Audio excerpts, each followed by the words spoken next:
Justin Michael, hard skill exchange. Your skills are your greatest assets, all the way from Zurich, right? Via LA. Welcome to the Sales Podcast, man. How the heck are you?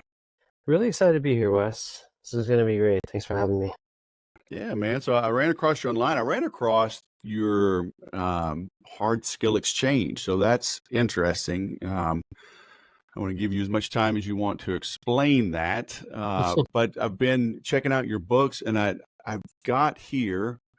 You just shared something in the last week or two on LinkedIn about selling, and it spoke to me, and we were kind of messaging on LinkedIn.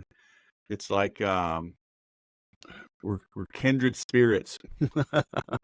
um, Yeah. your your approach to sales is just like no BS. I mean, we all have a foundation, right? Whether it's old school Zig Ziglar, how to win friends and influence people, Tony Robbins gets sprinkled in, blah, blah, blah. But I mean, walk me through how you arrive where you are. Like, what's your background in sales, and how did you become what do you have, 5 books now on Amazon? hmm Yeah, Um, so I've what been was at your this stuff. journey? Yeah, I've been at this stuff for 23 years. I started in telemarketing when I was 21. I just thought it'd be, a great place to just learn something about selling, and I was always good at, English and talking, and I didn't have a college degree, so it was just an entry-level role, telemarketing, and I think the average rep lasted a couple weeks, and I Yeah, somehow I was stuck about to it say, out. did you voluntarily go into telemarketing? I did. I didn't really have a lot of skills. Like I was a musician in my teens and then like managing rock bands. And this I got into like I had a huge MySpace with like 200,000 followers. So that's back in 2004. That's it's kind of my segue into tech was sales and marketing and working for these dinky incubator startups. Like I literally worked in an airplane hangar where there was, 200 startups in cubicles. And I got to know Mm. the investors and was getting really into like doing phone work and sales and email campaigns. And I started working for different ones of them. And that's how I got my start. And so I didn't really get to the big leagues for 10 years, from 21 until 31. I didn't even read a sales book. I just kind of winged it. And Mm. I ended up moving to Silicon Valley. I kind of had enough with SoCal, and I landed my first job for Sean Parker, this company called Causes. And a year after that, my best friend went to Salesforce as a VP and brought me in. And that was really kind of baptism by fire. So Todd Capone from the Transparency Sale was my boot camp leader, Oh, and I spent about yeah. 4 weeks in Indianapolis learning the craft and basically drinking from the blowtorch in the fire hose. And so after, managing a book of business there and learning the art of sales and going through Challenger training, I became a director of sales and then a VP and then an RVP. I built my own methodology. By this point, I'd been through a lot of formal training, read hundreds of books, and by my mid 30s, I was just doing innovative things with outbound and prospecting that were mobile responsive, neuroscience backed. In my late 30s, I was working for a company called Tune.com. I was running their sales development team. They had an 80 million run rate, and some investors came knocking from Silicon Valley, and they were doing automated prospecting, and they were looking for like a top SDR mind to build an artificial intelligence model of their brain. However, we didn't have ChatGPT back then, so this stuff was you know, 30 custom fields and 17 engineers and, artificial intelligence sentences and robots that scrape pages. Like it was all sorts of, you know, automation. We said that.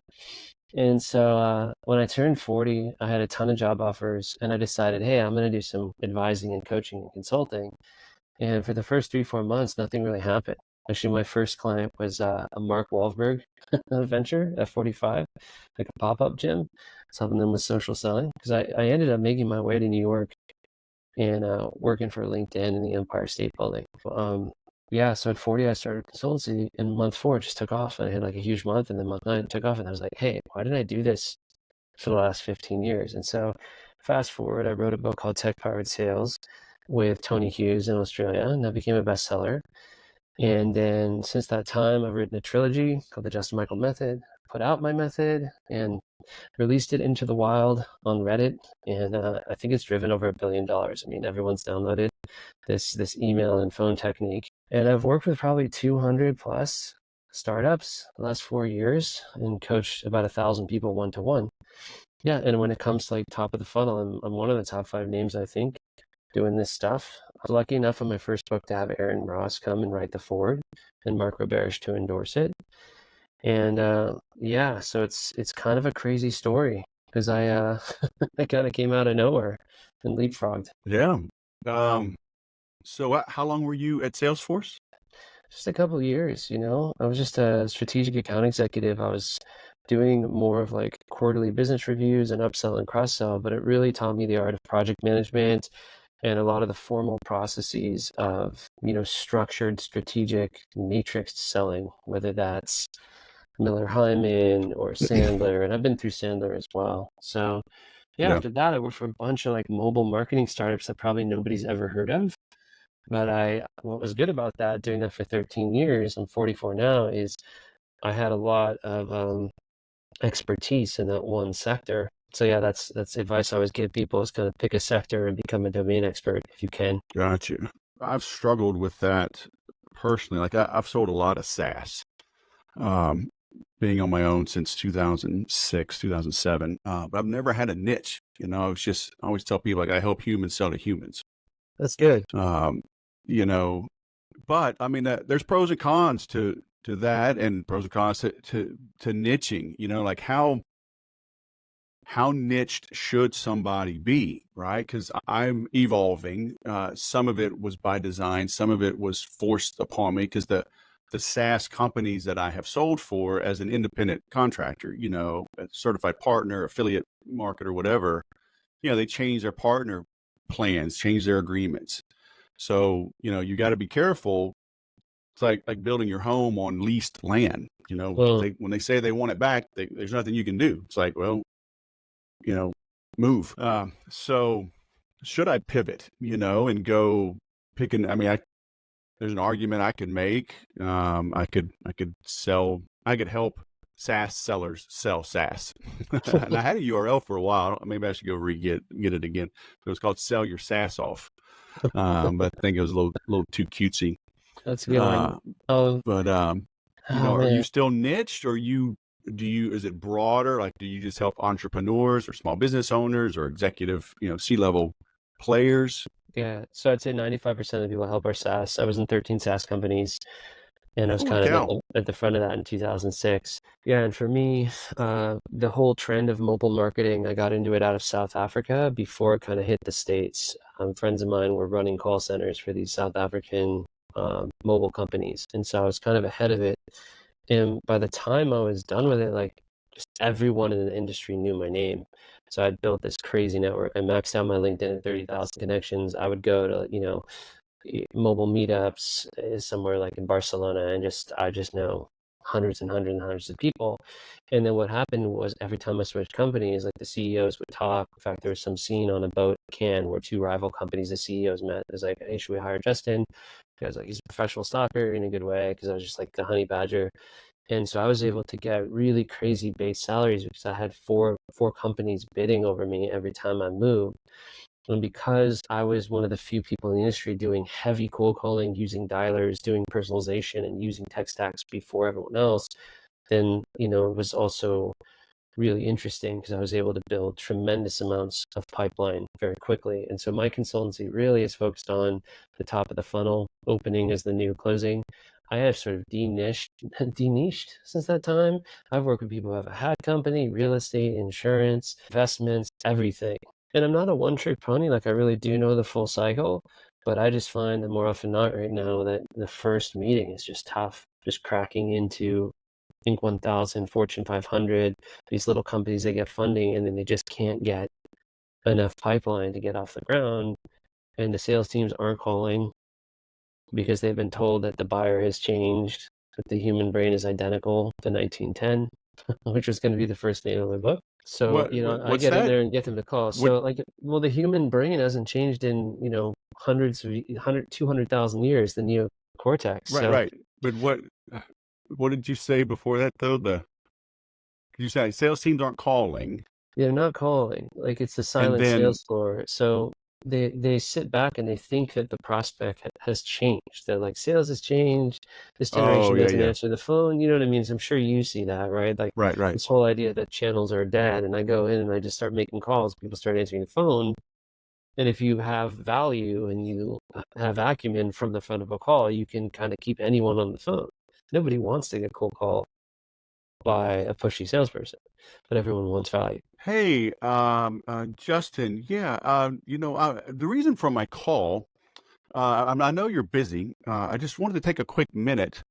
Have you heard of Acme Inc? So are you saying like that? That's not a good opening? Well, so I equate calling with boxing. I was a case study in a book called Combo Prospecting, where I got started with my mentor, Tony Hughes. And yeah, if it's really funny, I was in a line once for a nightclub in Hollywood, and I bumped into this guy. And I'm like, hey, I was kind of, annoyed that he bumped me, and it was Iron Mike Tyson. I was like, oh, hey, Mike. But they always say everyone has a plan until they get punched in the mouth. So you have to have a plan and get used to getting hit. So the worst ways to open cold calls are like, hey, Wes, how you been? You've never met me. You're like, I don't know you. So right now there's this really big popular thing called permission-based openers, where it's kind of like, hey, Wes, I have this product. Could I get, 30 seconds to tell you? And I just always equate it to dating. I'm like, hey, can I have 30 seconds to tell you why you should date me? Like, you're dead. Like everything in relationship scenarios does not work. And so everyone's using this weird opening call from the 90s. And I get in a lot of hot water for going against PBOs, but I like to do Against something what? different. PO? PBOs, permission-based openers. Oh, So yes, I would not yeah, say how are you. I call that the natural. Anytime you call someone, you say, how's it going? Like fail. Like you're gonna perform average. Everything in yeah. sales that you just do like a natural human won't work because there's 11 million tech sellers and they're all doing it naturally too. And they're all using the same methods. So all my methods are to look at the methods and do the opposite, which sounds like a Seinfeld episode. Well, I always tell people, look at what your competition is doing, and at a minimum, don't do that. Well, as a military man, you get that, right? Napoleonic strategy, asymmetric warfare, like zig where they zag, come in from the Yeah. flank. But people say that, but they don't know what it means. I zig True. when they zag. When the tough gets going and going gets tough. The devil whispered in my ear, you can't handle it, whatever. I whisper back to the devil, I am the storm. But all these memes, and then you talk to somebody, like they get punched in the face. It's like when I work with clients, say we're going to make some videos, make some commercials, make whatever. Oh, I don't need a script. And as soon as that red light comes on, Yep. they're dead. They're You, dead. you you make a great point. So I was a big fan of Connect and Sell, like these parallel assisted dialers. And now there's Orem Yeah. HQ and Salesfinity, and there's ones you can dial 4 to 10 at a time. And I think of that like Henry Ford, like they wanted faster horses. So why in 2024 would you ring one phone number at a time or send one email at a time? And what happens is you put this on a new sales team, and suddenly they're getting 5 pickups a day or 20 a day, and then they're deer in the headlights because they've never talked live to a human often. They're typically Mhm. just leaving a voicemail or doing a video, and that's great. But ultimately, in my view, my North Star is completes. When I train teams, I'm just like, last week, Johnny, how many completes did you get? How many humans did you actually talk to live or have a DM flow live? And that is usually under 5. And especially for enterprise AE. So if In a we just day or a double week? a week, it's extremely low now because the connect rates are crazy low. So in the enterprise, if you do 100 dials, you get 3 connects to executive assistants. So, it's unless you're using a parallel assisted dialer.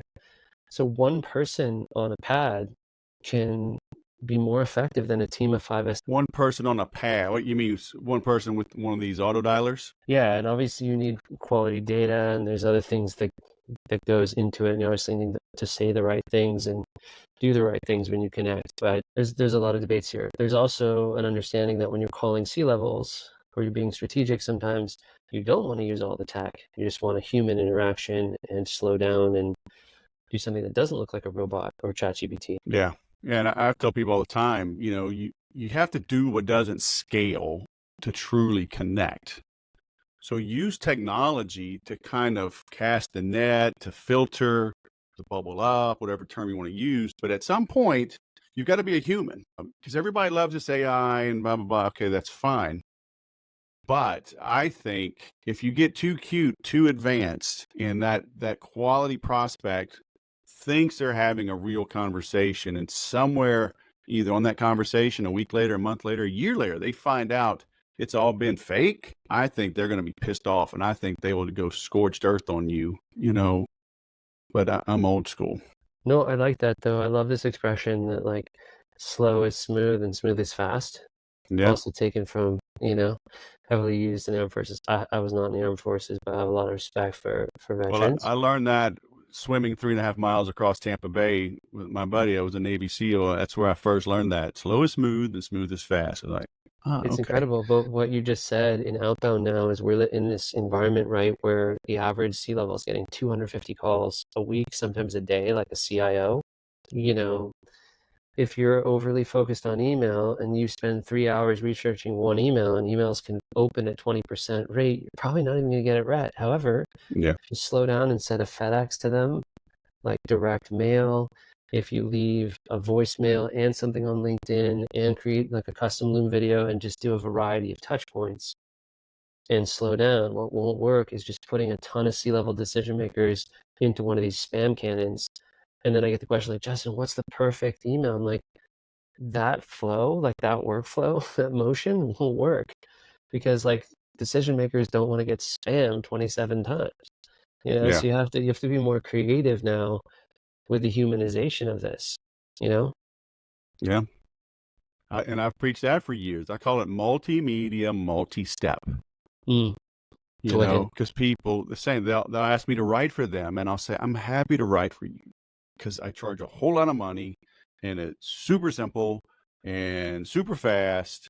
And when I hand it over to you, you will be underwhelmed when you read it until you get the results. Because I tell them it's like dating, right? You remember Back to the Future? You're Oh younger yeah. than me, but did you grow up with Back to the Future? Oh, I watched it 24 times. I met Christopher Okay, so Lloyd. well, and when he's with his dad, right? When they're back in Yeah. the 50s or 60s, and he gives him the script. Right? He's reading the script. He's like, you are my destiny. It's like terrible delivery, Yeah. but he was sincere, right? And so what I tell people, like in the cadence that I will create for them, it will be consistent, it will be sincere, it will be accurate, it'll have a good cadence, but they're going to be short and sweet messages. I'll link to something. Hey, click here for more info. Hey, watch this video. Here's a case study if you want to learn more, blah, blah, blah. But it's always showing up. It proves to your spouse or your girlfriend, it proves that you are truly interested because you show up, not how Yeah. elegant you are. Yeah, so it's funny your comment because yeah, sometimes someone will invest a lot in a coach or a trainer or sales performance, and then you're like, write 50 words. It's like, wait, I'm gonna pay you this amount of money, so you're gonna tell me to write this one sentence? It's like, yeah, I gotta get you out of your own way. You're sending these, books to people, these expository essays. Hey, first name, hope you're doing well. We can help you with bullet 1, bullet 2, bullet 3. Can we find time Tuesday or Thursday? Here's my calendar. I mean, it's just right. And if you're just a straight shooter, like Yogi Berra style, and you just write it like a text message, because what started to happen to me is, I don't always have access to my own C-suite, even when I was a VP of sales, even when I was like, an IC, individual contributor. So I would like draft up a big email, send it to the CEO, and they respond, rad. I even, when I was a regional vice president, the CEO would say, hey, Justin, if you ever send me emails that are over 3 bullet points, like I'm not going to respond. I like spend all this time, 2,000 words, here's how we're going to revolutionize the region. He just responds like, can you not do that? Well, So it's David Ogilvy, right? Or Robert Collier. You must enter the conversation going on in the mind of the prospect. heck yes. These hard charging, hard drivers, decision makers, they're not the salesperson. They're not the accountant. They're not the engineer. They have to make 57 big decisions before lunch and 87 big decisions after lunch. They don't need all the info. They go off a gut feel. They go off their experience. They can connect the dots very quickly. I'm going through this process. A friend of mine is having success selling to the government, and I've always stayed away from it because it's just such a pain in the ass. That's He's a like, tough one. Yeah, but that's he's not one I've taken on too much. yeah, but he's like, I'll walk you through it. I'm like, okay, if you walk me through it, I'll do it. And as soon as I start, I'm texting him. I'm like, this is a pain in the ass. He's like, just keep going. So, but you have to send in all this information to get what they call a UEI. And then after you get the UEI, you've got to get the cage number. And they need all the same information, right? But they send a wall of text and I literally can't read it. The instructions are there. And dude, I messed up for like 3 days. And I finally like, let me read it. let me clear my desk. Let me read this wall of text. Oh, okay. Then I saw it. And then it gets approved. Yeah, You know, procedure. so like to your point, right? You send this all this info to this decision maker and man, they just delete it. It's true. Gone. They don't even not read it, they delete it. Yeah, and I've had situations where I'll never forget. It's hilarious. So I had this prospect, and they brought the marketing team on, and they were like, "Hey, Justin, like we just want you to know, like our team as marketers, we write all the outbound Teams messaging. Like we just write it, Mm, and then we just pass the mm, leads." And I was like, "I'll pay you my fee, and I guarantee you, if you give me the chance to get on the phone for you and do outbound for you, that I can get more pipeline than what you're doing, relying on marketing to write the BDR, SDR emails." Now, I didn't get that gig, and maybe I was a little, this is early in my journey. I don't yeah, challenge people quite this hard now, but yeah, I think people need to learn to write, and writing for B2B and writing C-level messaging is just a different beast. And yeah, there's all these like hit copywriting books like Robert Bly and all this stuff on Amazon you can read. And that's great if you want to go write for journalism or write a book.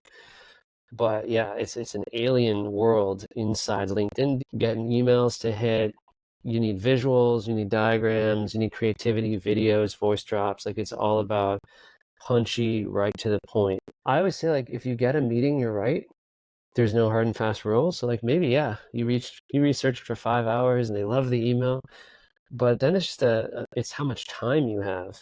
Like yeah. it's all about rapidly finding an insight, a compelling ROI case. The other big one I have is that a lot of sellers really focus on make money or save money, and I really think it's about risk and sometimes fear of missing out, and so there's like pain and fear and emotional resonance, and showing people kind of the absence of the solution. So when I'm working with people and emailing and messaging, I'm trying to help them tell a story of the before and after and kind of the emotional impact of the lack of their solution. Because I just find most sales communication to be really sunny, really happy. Let's make a ton of money. Let's cut a ton of costs. It's generic. It just bounces off. Yeah.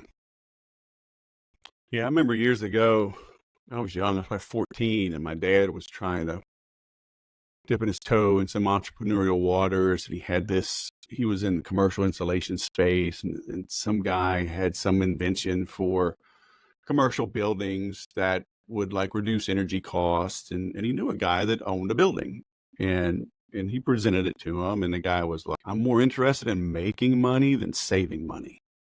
And I remember, I mean, that's 40 years ago and it impacted me. It's like, of course they don't want to waste money, but if you're trying to reach a C-level person and, hey, I can save you, 15% on your car insurance, right? Or I can grow your profits 15%. They're going to take the grow profits meeting 10 out of 10 times, I'm you with know? you. One of my mentors, Tony Hughes, down in Australia, he had a C level he interviewed about the things that they actually look at and read, and that was a really fascinating article. I could share it after. But Yeah, I'm a fan of Oren Klaff and some of the bolder sure. sales gurus, and his his innovation was you put the whole email in the subject line. So that's a crazy one. Another thing I'll do is if I get a LinkedIn message with a referral, I'll take a screenshot of the LinkedIn message and then send it in an email to prove that I actually got the referral. Because there's so many sleazy salespeople who try these tactics, right? Like I call the Say that CEO. again. What do Well, you, so if I'm trying to get to a really hard to reach person on LinkedIn and they yeah. respond, they're like, talk to Wes. I take a screenshot of that person saying, talk to Wes, and then I email it to you. And I'm like, via John. And then Oh, gotcha, I gotcha. prove that he actually responded because, how many times you've gotten a call where they talked to someone and got your number and they Yes, pretended that they got referred. And yes. yeah, Yeah, I mean, dude, most people now they're both-faced liars. I I went off on a guy about once a week, maybe. I'm getting better, maybe twice a month.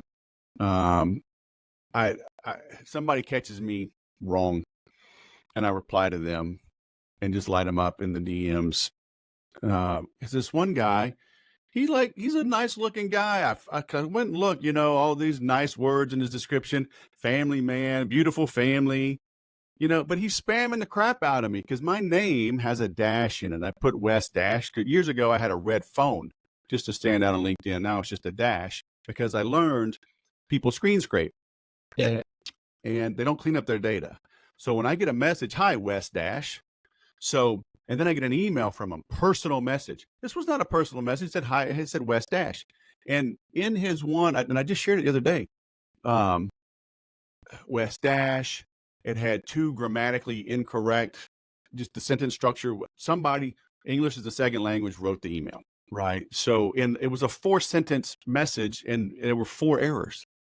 And I'm like, dude, this is terrible. Do better. Call me, join my inner circle. I will help you get better at this. Oh, because they're just scoundrels. But anyways, that's why I like, doing a screenshot of that. Like, no, really, Good one. Joe did tell me to call you. Really? Yeah, it's a strong move. Even my cold call tactic, when I call someone, I figured out that most people will call to sell a product or try to take your time. And it's kind of both a take. It's like, okay, Wes, I got you. Here's my product. Here's my service. Or hey, can I get you Tuesday or Thursday? What I do, because I'm helping people call into accounts where there's usually 5 decision makers or 11. You have to kind of find the CEO of the problem. And I'll just this is my stealth tactic. I'll say, hey, who's in charge of marketing automation over there? And they're like, oh, that's Amy. I'm like, okay, great. Can I say that we spoke? They're like, yeah, sure. And then I'll just send an email that says, via Rebecca. And so I'll get routed off the front of the cold call and just get like intros inside. And that's a really cool way to just go in with a different intention on the call versus like, I gotta close them. They answer the phone, handle the objections, right? And I see so many cold callers that just from the gate, like, we got a live one. They just start pitching hard from the front. Yeah. And it's so true. Yeah, I love that approach. And I like what you're doing because you and I have similar experiences. You've done a great job of codifying it and documenting it. And you even call it what is this title? Is it Code X16? Yeah. Okay. So, Because you have even codified it in the title. yeah. So codexes traditionally are like lost sea scrolls or biblical documents. So it's a kind of fun, weird word that no one else had ever used in sales training before. And Yeah. my 3rd book is all about mindset and sort of like tapping into a higher power of your own understanding, and just it goes really deep. So they're really just cheat codes and guides. So I put out like, here are my thoughts on cold email. Here are my thoughts on opening calls. Here's objection handling. And here are just different mindsets for C-levels. So I put out 17 of these and I released them on Reddit all for free. And then Reddit's like, you can't give this, So you're selling. why Reddit? Oh, because it just like 50,000 people downloaded these guides. It went nuts. And I was like the number one thing on our sales on Reddit. And then they kicked me off Reddit. They're like, you can't sell. I was like, I swear. Dude, I had the same experience. I just showed up and tried to just offer value, and I would link to a blog post, right? I've got, let me see here. You're going to be, where are we? Episode 6. You're episode 664, and I've done 58 technology podcasts. So 700 podcasts easily. And I would just link. I'm like, hey, I had this guy, Justin Michael, great dude. He had great content on how to open a call. Here's a link, not selling anything. Now, of course, there's calls to action on my website. So I'm not being 100% totally benevolent, but there's no gate. You can read it whenever you want, click away. So I was so freaking pissed off with Reddit.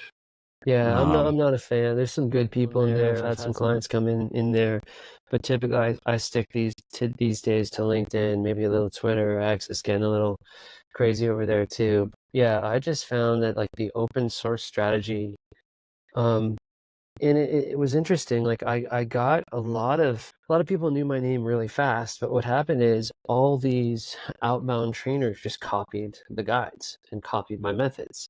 And I put them all out between like 2017 and 2020 and 2024. And then I recently I talked to this sales trainer. I'm like, hey man, you're using all my techniques.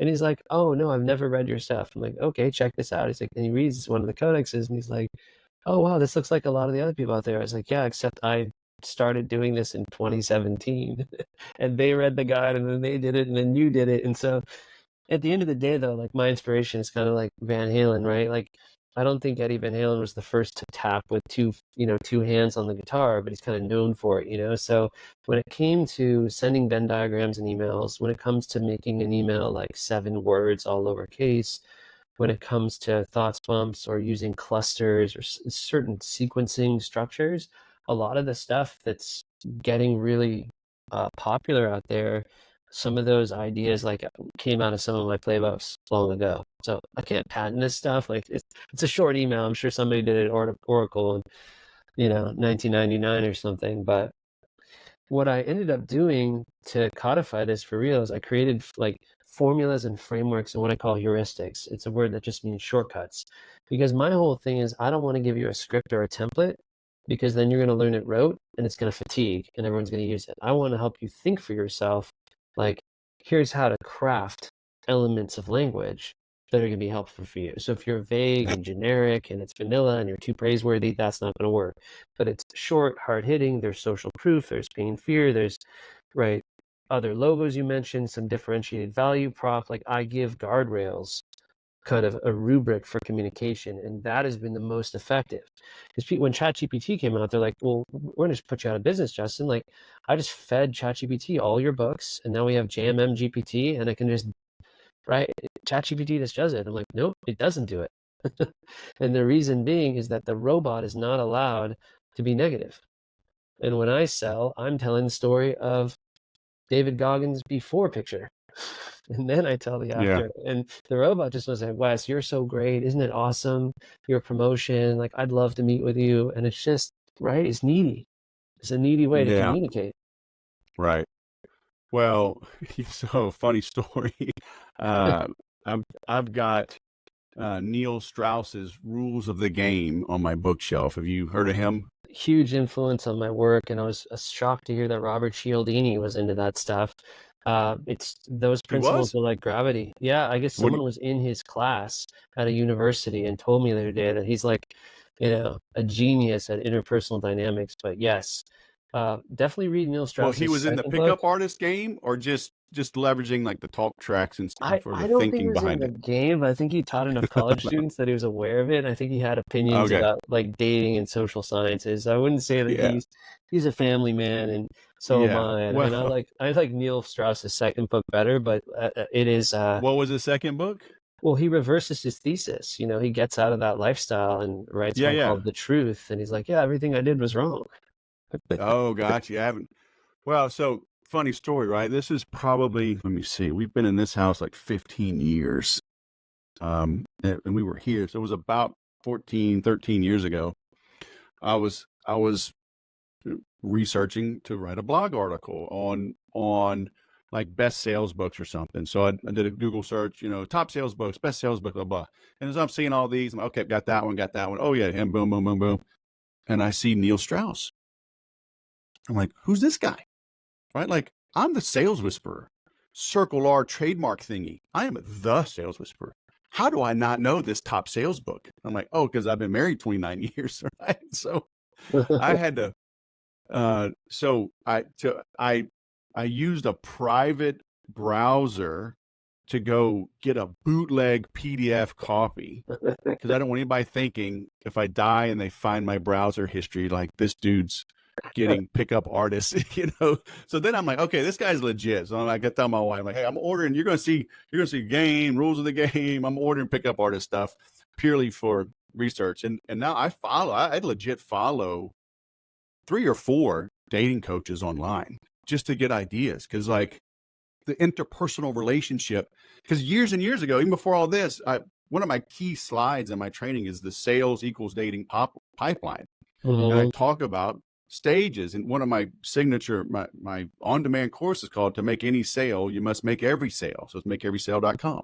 Nice. And I'm like, every little thing impacts every other little thing, True. and it's like, you got to get the little things right. I'm working with a couple clients right now. Right after this, I got a coaching call with a guy, and I'm just fixing his mundane, like you're saying, go write 50 words. Like, this guy is doing so many tedious little things because he's got like 5 different tech tools. I'm like, dude, no, like I'm stressed just seeing his workflow. I'm like, simplify this, boil it down. Yeah. Let's get you efficient so you can think and engage and spend more Mm. time as a human, Yeah. because he's great at what he does, right? But he's too busy floundering around. But stop being needy, and so I've got a working outline and a title. I've got 5 daughters, and so I'm working on a book called Please Date My Daughters, and how to develop Riz. Because I learned that last year. That was the word of the year, charisma, right? I've got Oh. these beautiful girls that don't get dates to prom and homecoming. They go with other girls because the boys are afraid to approach girls. And now they're entering the workforce. And like you're saying, they never talk to a human. So, yeah, social media, technology in general, online gaming, social media, now COVID, work from home. Dude, we got a good decade at least of people, maybe even a whole generation. They don't know how to talk to people. They have no charisma. That's a great point. Like I sold shoes, I ran a door at a nightclub and restaurant. I had to pay a lot of dues. I'll say this, that the battle I get into with people is they all believe kind of like the Jordan Belfort, like it's tone, right? It's like enthusiastic, F, sharp as a tack. Like I love Jordan Belfort's a showman, and more power to him. But for me, words do matter, because if you're gonna meet with someone for a business meeting, you say, "I'd love to meet with you." You'd love to?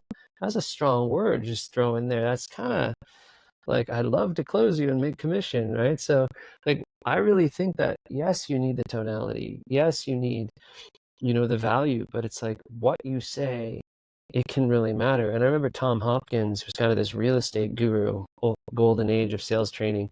He had this Yeah, concept I've of, had him on the podcast. oh, Yeah. you have like this concept of safe words, right? Like you would say agreement and not contract, or you would Yeah. say philosophy and not religion. Like there's And the certain things that presentation, not the pitch. exactly, or calendar might be better than schedule, depending, or maybe in England it's fine. But yeah, so I'm like, my father was a linguistics PhD, and I'm really into the words and what to say. And then rather than coaching people in my books to have a specific script, it's how to think of the impact and the implications of the words, the overtones, the connotations, the innuendo really of what it makes people think, and whether you're holding a strong frame or a weak frame, or you're being beta or alpha. And a lot of this is social aikido or social tai chi. Like whoever's asking the best questions and doing the most active listening is controlling the sale. And that's the other thing, is there's just like an epidemic of they have gong and they can listen to the call and they still talk the whole time. They have an hour with a client and it's 45 minutes of slides. Good luck. I know. Yeah, I mean, I've had Tom on. I had Oren Claff on years ago. Amazing. I loved his book. I read his back in like 2011. Holding the frame, and smart guy. Yeah, I got to look it up, but the whole, people are kinesthetic or auditory learners. It's like 97% of what you say is nonverbal, and it's like, that is such crap. It was a professor. I think it was a UCLA professor, like Mendelsohn, something like that. I think it was an M. I'm 99% sure. But they misconstrued his report. He said his point was, when there is confusion or a misunderstanding, then the tonality and the body language and whatever comes into play.